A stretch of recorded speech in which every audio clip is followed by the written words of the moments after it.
Hello there, my RPG lovers, and welcome to another video. Remember the times when the majority of single-player games had some gimmicky multiplayer modes? It was almost like a requirement for some big releases, even when it didn't make any sense.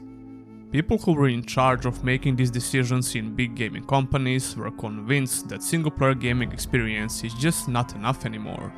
So they basically forced the developers to add these silly multiplayer modes in games that focused entirely on single-player experience. It took a while to show these people that this is not what gamers want, and why having a target audience is so important. I mean, it's not the first time when big publishers made some dumb decisions like this. Remember when they tried to convince us that PC gaming is dead back in like 2007? There were a bunch of different articles talking about this, believe it or not. To go back to the topic of this video, I decided to revisit some of these multiplayer modes, just because I thought it can be fun to make a video about it. In this video, we're going to focus on 5 specific single-player RPGs, which had some multiplayer modes on top of it.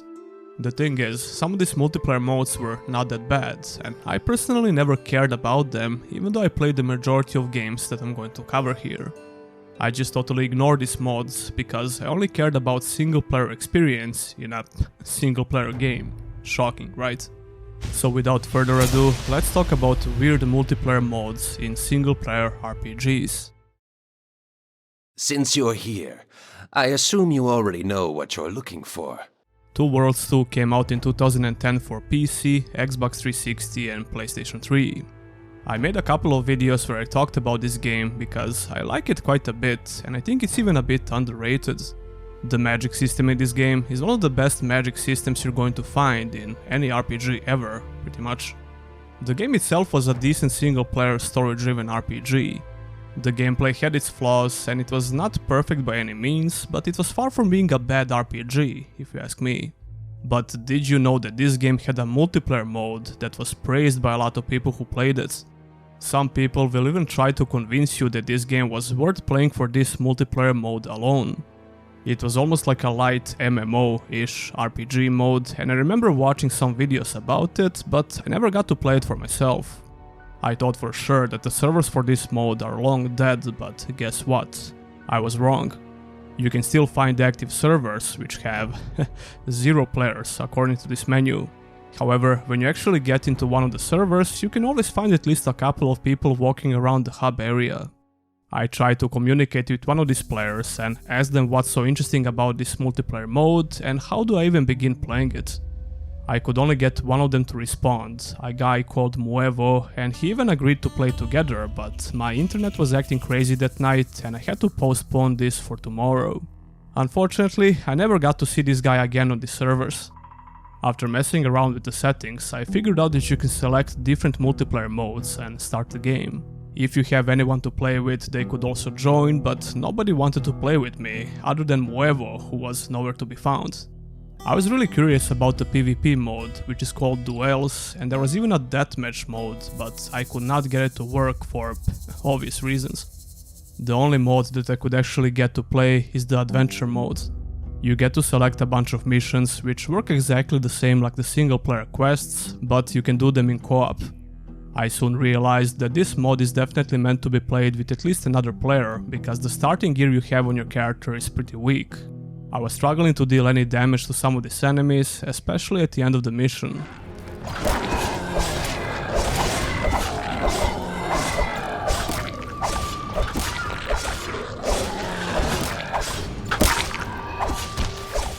I think this could be manageable if you get heavily invested into this gameplay mod, you just need some patience in the fight. The hub area has a bunch of merchants where you can buy gear for money you collect during missions or with other means. Yeah, this game also had an in-game shop where you can use real money. I'm pretty sure it wasn't like this at first, before Topware Interactive bought this IP. If you're not familiar with Topware, it's one of the most shameless publishers out there. One day they just woke up and decided to put microtransactions in a 15-year-old game. They also made one of the worst DLCs that you can ever experience in a single-player RPG. Which is just sad, because the first DLC for the game, which was actually developed by the studio that made the game, was pretty damn good. Anyway, the missions in the adventure mode are not that fun when you're playing alone, and like I said before, it's definitely not tuned for single player experience. But like I said, if you really get invested in this game, I'm pretty sure you can solo the whole co-op multiplayer mode.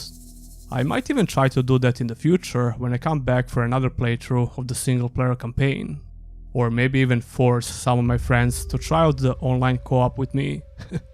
I can see why some people had so much fun with this mode back in the day, especially if you decided to play as a mage, or at least a battle mage character. It's one of the rare multiplayer modes in single-player RPGs, which felt like it had some proper development time. It doesn't feel like an afterthought, which is not something we can say for the next game on this list.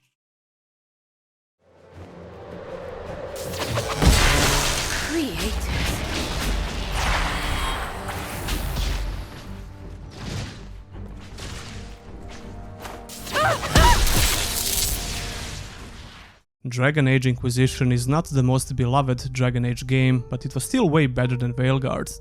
This game came out in 2014 and I remember playing it a lot back then. I also came back to Inquisition multiple times since then because there is a lot to like about this RPG. I know a lot of people didn't like it because it's not exactly like Dragon Age Origins, not even close, but still, I enjoyed playing this game quite a bit. Putting that aside, Dragon Age games were always known for its single-player, story-driven experience. But did you know that this game had a multiplayer mode? I mean, it's pretty obvious because it's on this list, but still. Nobody, and I mean not a single soul, wanted to see a multiplayer mode in a Dragon Age game. Not like this at least, but I'm sure people would like to see some co-op features in games like this. Maybe something similar to what Two Worlds 2 did. And of course, you could buy chests for real money, imagine that. According to some people, this wasn't actually pay to win. It's not pay to win at all. People think it has to be because you have the option to buy chests with real money, but playing a full 30-minute round of multiplayer will give you the same thing. If you ever feel stupid, just remember that people like this exist. So how does the multiplayer mode works in this game? Well, the servers are still up, and if you can get a couple of your friends to play with you, you can find out by yourself. However, you won't be able to find any online players to play with you, at least I couldn't.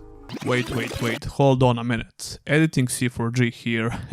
A couple of days after I wrote this script, I entered the game once more to record some parts of the footage that I needed, and I tried entering the multiplayer mode again with all settings on random, and I managed to find the game, believe it or not. We had a lobby of 3 people in total, me and 2 other players, but one of them didn't show up, so only 2 of us entered the game. It was the easiest difficulty we could select, and my guy was kinda high level for it, and he managed to carry me through the whole levels of the game. There are 5 in total, and you have to kill a bunch of things and do some simple objectives in between them. So yeah, we managed to clear it in about 15 minutes or so. Anyway, this multiplayer mode was not that bad actually, but it definitely felt tacked on. It's basically like a dungeon crawling co-op experience. I tried my best to find some players to play with, but every time I selected to join a game, I would always get this message. You can still try to clear these dungeons by yourself, which is pretty damn hard, even on the easiest difficulty. It's not impossible though. I got pretty far on the first map with the mage character. It was a painfully boring experience, because I obviously needed more damage, but at least I could manage to survive. There is an option to enter the Proving Grounds, which is like a tutorial with bots, and you can do this with all characters that you unlocked. So yeah, this kinda resembles how the multiplayer mode was supposed to look like. These levels have multiple rooms and some optional areas which need to be unlocked with a specific character in your party. There are some simple objectives to do, like collect or activate something, but you usually just have to kill a lot of things. You can unlock more characters by finding specific items while playing these modes, and you can also level up these characters. That's very important because you need to level them up in order to stand any chance in these modes. Leveling up works pretty similar to the single player game. You get leveling up points to invest in a skill tree. But the main reason for not being that fun is the gameplay itself. You would have to love the gameplay in Inquisition to even have any interest in playing these modes. And if you already forgot, I mentioned that I was one of those people and I still love the gameplay in Inquisition despite all of its issues. But I really had no interest in even trying this mode back in the day. especially because of all the pay-to-win loot crate bullshit. But remember, this is not pay-to-win because you can get the currency by just playing the game. Anyway, you also get the itemization system that's almost identical to the single-player game. You can equip various items on your character, which have different quality levels. You'll get more loot by clearing these maps, and like I mentioned before, there are these chests you can get for in-game currency or for real money. And check this out, the transactions still appear to work. Of course they do. I mean, what kind of idiot would even consider buying this today? Probably this guy. This mod also has a leaderboard and a couple of more not so interesting features. Overall, it was almost a pointless multiplayer mode in a game that 99% of people are playing for the single player experience. It's not completely awful, but it's not very fun either. I'm sure it was at least a bit better when you could get someone to play with, but that's not saying much. I think this kind of gameplay is just not that good for multiplayer.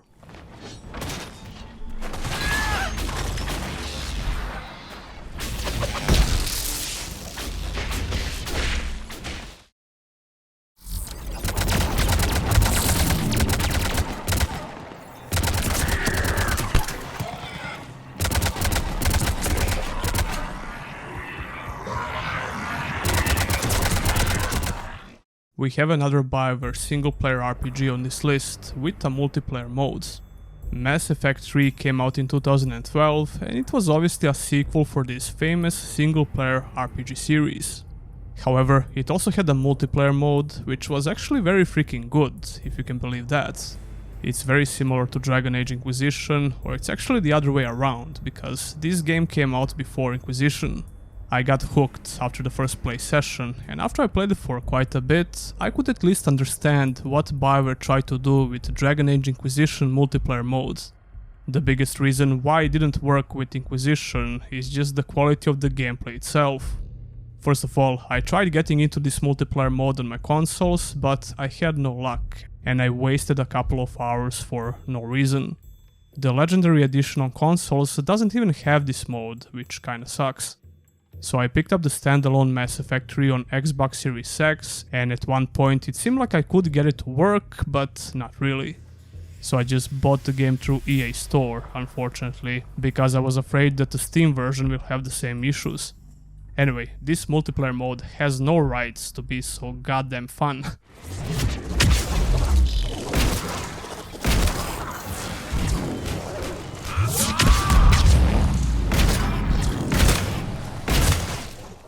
To tell you the truth, I would probably get to finish this video a lot sooner if I didn't get carried away with this multiplayer mode. Like I said, the idea for the game is very similar to what we already talked about. But Mass Effect 3 multiplayer has a lot more options and a very nice progression system. It has a lot of different characters to unlock for every character class, and the majority of characters have unique abilities. You get to play with 3 other players online, and even today you won't have any problems with finding a game. As a matter of fact, you won't wait at all when you press that button unless you pick some very specific options for the match. At least that was the case with me. I've made a horrible mistake at first because I selected the hardest difficulty. It took some time to even learn what's going on and getting used to the controls. Having to fight the strongest enemies in my first match was not ideal to say the least, but luckily my teammates knew exactly what they're doing. They pretty much carried my ass and we managed to complete the mission. So, what's the concept of this multiplayer mode, you may ask? Well, it's actually very straightforward. It's just waves of enemies that you have to kill, with some simple objectives you need to do in between. But describing this mode like that really doesn't do it any justice. Even though it's very simple in its core, it's very freaking fun.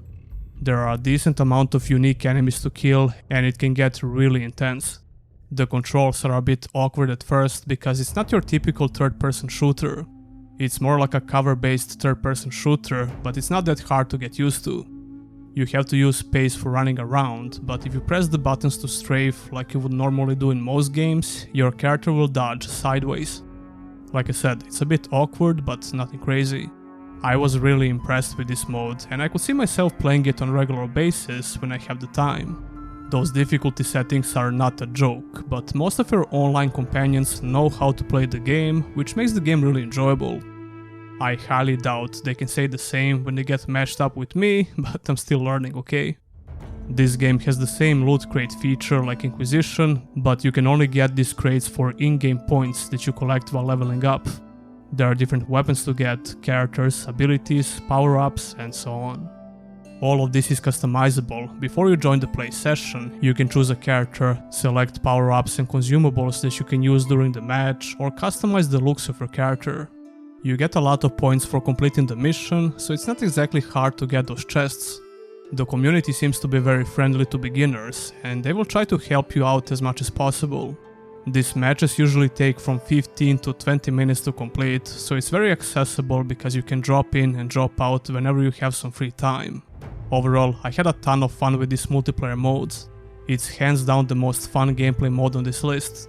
On a side note, I'm doing a video about all Mass Effect games soon, so stick around for that.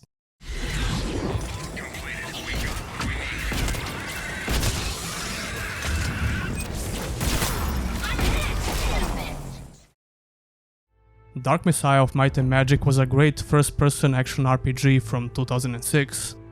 A lot of YouTubers, including myself, have made a video about this game in the past. This was a very enjoyable first-person action RPG that used physics as a big gameplay feature. That's not a surprise, considering this game is built on the Source engine, which was known for its great physics features.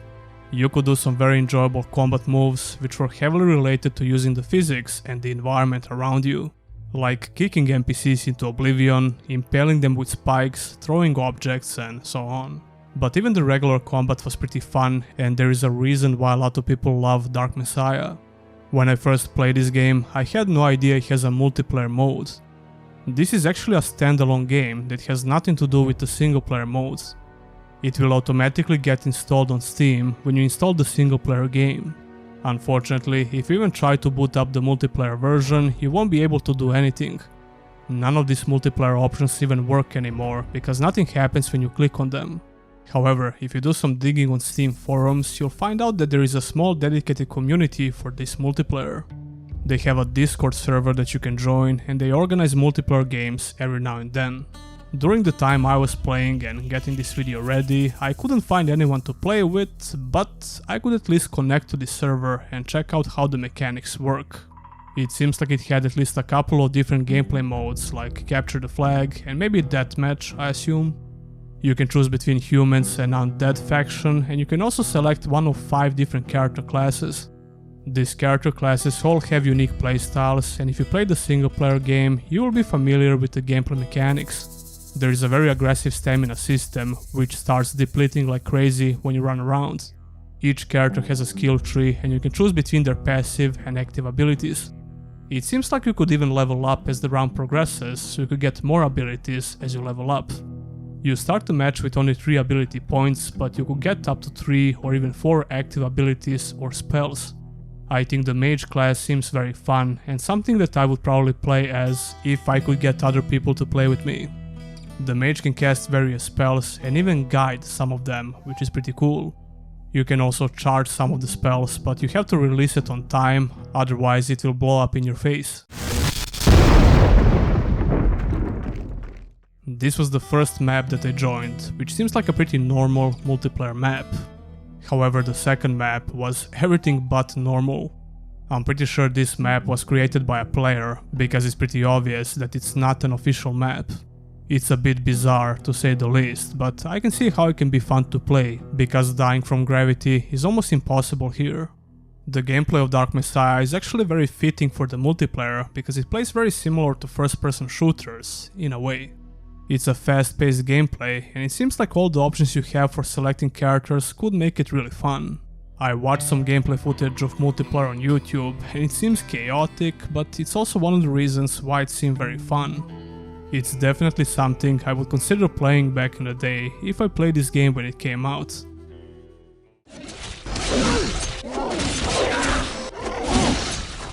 Silverfall was a single-player action RPG that came out in 2007. This was one of the games that I covered in my long-running series of videos about forgotten RPGs. I covered it about 2 years ago in one of those videos, and I had some good and bad things to say about it. I remember this game running like shit, no matter the settings I selected. One of the mods you could grab for the game would fix some UI issues, but that's about it. This was one of the rare top-down ARPGs that put some actual emphasis on the choices you can make in the dialogue. Most hack-and-slash ARPGs of this type didn't even bother with this, so I remember that being somewhat interesting when I played it for the first time. I mean, don't get confused, this game is nothing like Baldur's Gate, Planescape Torment or similar CRPGs, it's more like a Diablo hack-and-slash ARPG. A lot of people that played Silverfall back in the day will tell you that this game has some MMORPG vibes, it's like playing a single-player MMO, in a way. It's very weird and hard to explain, but I do kinda agree, and I might even make a separate video about that topic.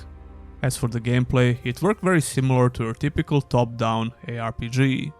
You would start the game by only controlling one character, but you could get some companions by doing their side quests. As for the online mode itself, well, I have no freaking idea. This is quite possibly the most mysterious multiplayer mode. Not only because I could not get it to work no matter how hard I tried, but there is literally zero information about this mysterious online mode. The internet option in the menu is just grayed out, so you can't even click on it. The only piece of information I found about this online is from the IGN written review from back in the day. They said they had a lot of issues with the online component of the game and that it needed a specific patch to even work. They said you could adventure in co-op with other players or even fight each other. That's pretty interesting, especially the fighting part, but I couldn't find any info about this, videos or nothing. I mean, it was not uncommon for games like this to have a co-op mode, but the online PvP mode was pretty rare. As for the co-op, you can do local co-op in this game, which still works.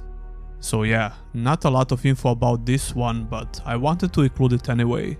If someone who is watching this video had any experience with the online mode, especially the PvP aspect of it, it would be cool if you would leave a comment. It was probably nothing special, but it kinda bothers me that I couldn't find anything about it. And those will be all the games I wanted to cover in this video. Since you're here, I assume you already know what you're looking for. Tell me, did you play any of these multiplayer modes or you just didn't care? I would like to hear your experience with these games or some other single player games which had the weird multiplayer modes. I think it's a very interesting topic. Don't forget to like the video and subscribe for more content like this.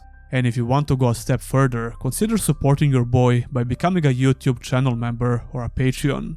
Huge thanks to all my current supporters, and I'll see ya in the next one.